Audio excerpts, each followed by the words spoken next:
Okay, so what we're going to be going over today is we are going to be going over how to code in binary and how it acts as an on-off switch command in Scratch.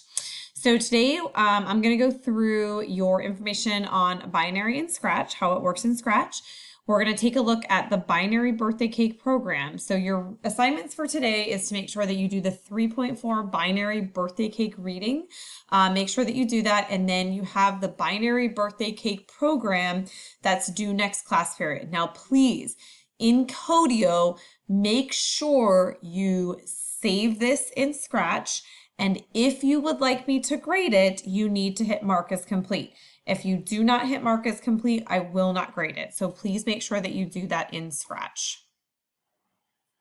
I'm sorry, please make sure that it is turned in Codio, not Scratch. File save and then turned in Scratch and in Codio. Okay, so what we're going to do is we're just going to take a minute and we're going to look at something called the Unintendo in Scratch. So we're going to see how can we use bits or binary numbers to execute commands in Scratch. So this is basically what we're going to be doing is we're going to be using bits, ones, and zeros to make Fabio, who is like our Mario, move.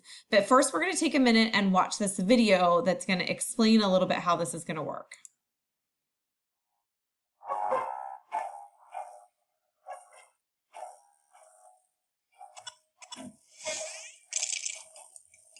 Watch and learn, kid. Watch and learn.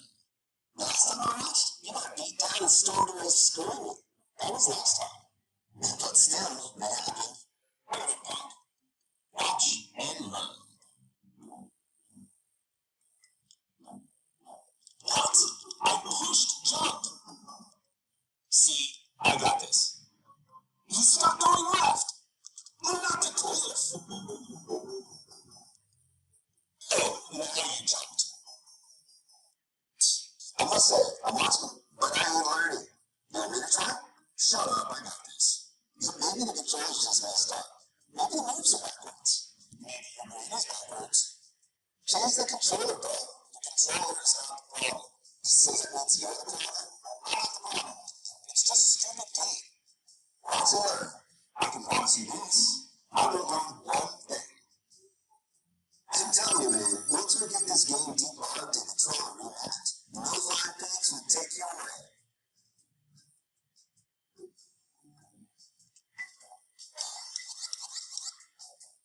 That's just not right. How are you doing that?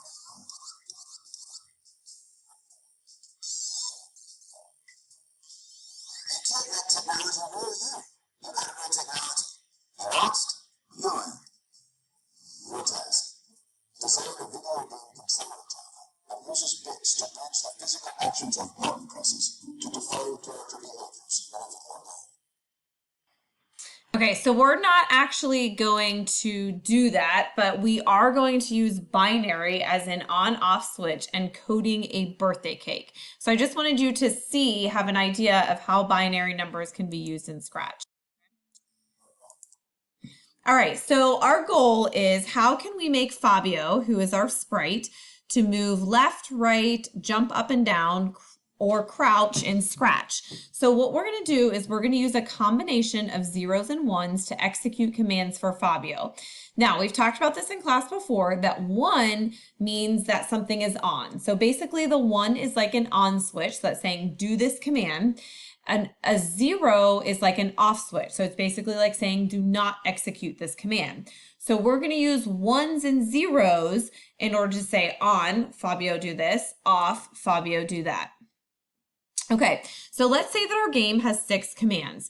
We can move Fabio right, we can move Fabio left, we can move the sprite down, so we can move Fabio down, we can move Fabio up, we can make Fabio jump, so up and down, or we can make Fabio crouch.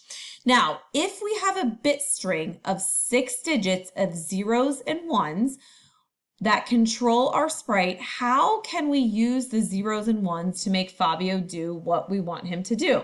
Okay, so think about this. So you're going to think about having your bit strings as zeros and ones. So basically you have 1, 2, 3, 4, 5, 6 different positions, okay?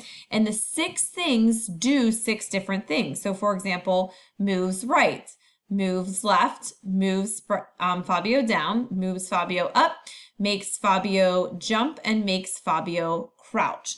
So what do you think we can do in order to place ones and zeros in the appropriate position in order to make Fabio do what we want him to do?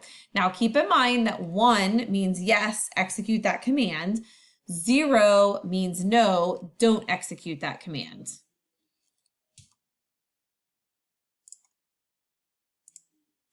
Okay, now you're going to be working on a worksheet just to kind of make sure you understand how to do these commands. But notice right here, here's my commands: left, right, up, down, crouching, and jumping. Now notice right here we have Fabio walking left. Now notice for my bit strings, there's a 1 there. That 1 is there is telling us, oh, Fabio needs to move. Notice how everything else is 0. So when I press the left arrow, and the 1 is in that position, it's going to say, hey, you need to move to the left. Now notice in this one, it says Fabio jumps right. Let's look and see where my 1s and 0s are. So 1 means execute, 0 means don't do this. So everywhere we have a 0, we're not doing this. Okay, notice we have a 1 in the move right position, and then notice we have a 1 in the jump position. So since I have a 1 in both places, when I press the right arrow and the A key, Fabio is actually going to do 2 things. Fabio is going to go to the right and to jump. Okay, now notice there's a series of 6 bit strings that's going to tell Fabio how to move. 0 turns the command on, 0 turns the command off, and 1 will turn the command on. Notice that the 1 is for the left arrow, everything else is 0. So that's only going to move Fabio to the left, okay? And we already talked about how the second row will allow Fabio to move both right and jump. Okay, now what I'd like you to do is take a minute, okay, you should have a worksheet, and I want you to fill in the charts with 0s and 1s that's going to tell us how Fabio is going to be able to move in the game. All right, so use the 6 given commands, which are your left arrow, your right arrow, your up arrow, your down arrow, your A, and your B. Then I want you to come up with 2 custom commands. So for example, here, when I have a 1 here, 0, 0, 0, 0, 0, what is the result? Fabio is going to move left, okay? Now, there's going to be 6 based on how Fabio is going to move, and then I want you to come up with 2 custom commands of your own. So go ahead, take a second, fill that out, and then once you're done, please go ahead and unpause the video to look at the answer. All right, so this is what your chart should look like for Fabio moving right. So you're only going to have a 1 in the right arrow column. Up, you're only going to have a 1 in that column. Down a 1, A is going to be 1 for when you're jumping and 1 for when you're crouching for B. So you could have come up with some custom commands. Maybe you had Fabio move left and jump left. Maybe you had Fabio crouch and jump at the same time. So you could have made any 2 up of your own that you would have liked. All right, so take a look at this command. In a bit string of 0, 0, 0, 0, 0, 1, 0, 0, what will Fabio do and why do you think that? And then also, what do you think that the operation no op will do? So take a second and think of that and see what's going to happen.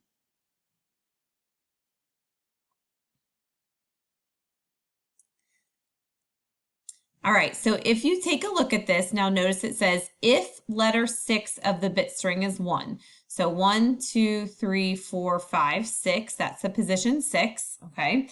Then it says a button action. So that's going to call the procedure a button, and notice what Fabio is going to do. Fabio is going to say A for 0.1 seconds.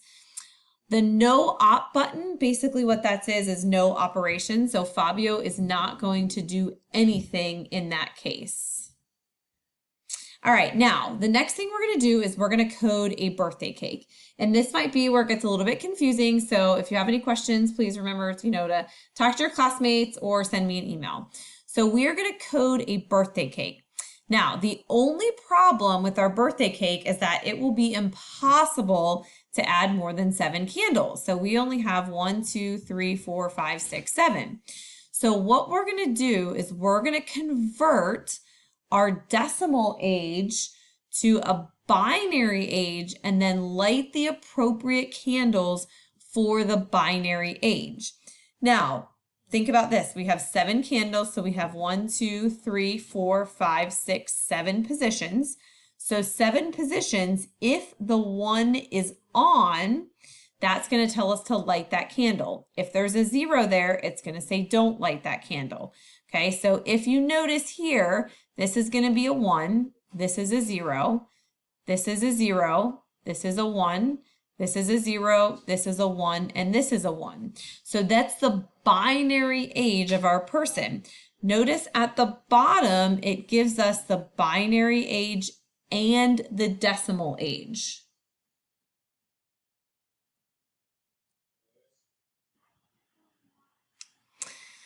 Okay, so if you notice here, this is our binary age and this is the decimal age. Now think back to last class. How did we go from the decimal age of 75 to the binary? So think about your flippy-do.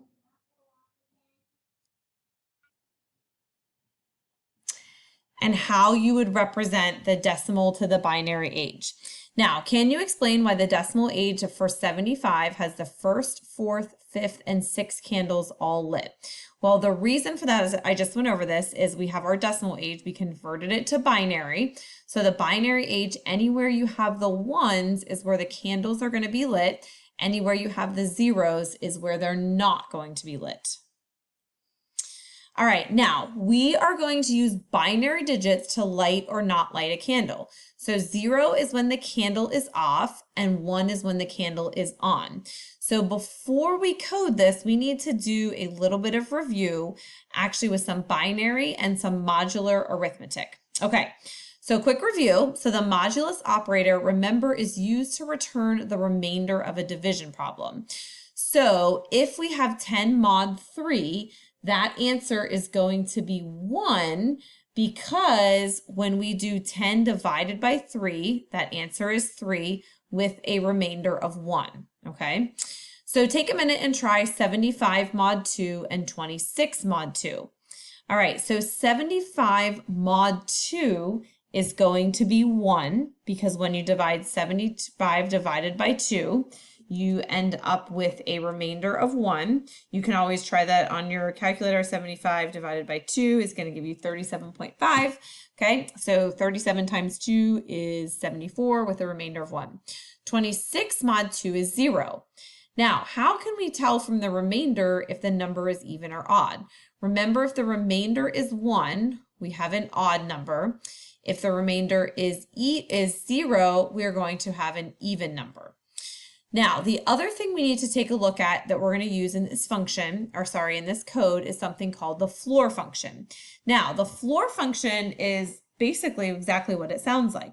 You're flooring the value, or you're finding the integer value that is directly underneath whatever value you have. So for example, the floor of 37.5, the closest integer underneath it is just going to be 37. The floor of 13, since that's already an integer, is just going to be 13. Okay, so keep this in mind. We're going to need this whenever we get to coding our binary birthday cake. Now, you're going to use the mod operator in Scratch to calculate the binary representation of the digit. Now, this can get a little bit confusing. So first, we're going to practice because this is how you're going to need to code this into Scratch. So we know that the answer to 75 mod 2 is 1. So basically what we are going to be doing here is we have to figure out how we can make 75, okay, into the binary number in Scratch. All right, so you're going to have to come back to the next video to see how to do that.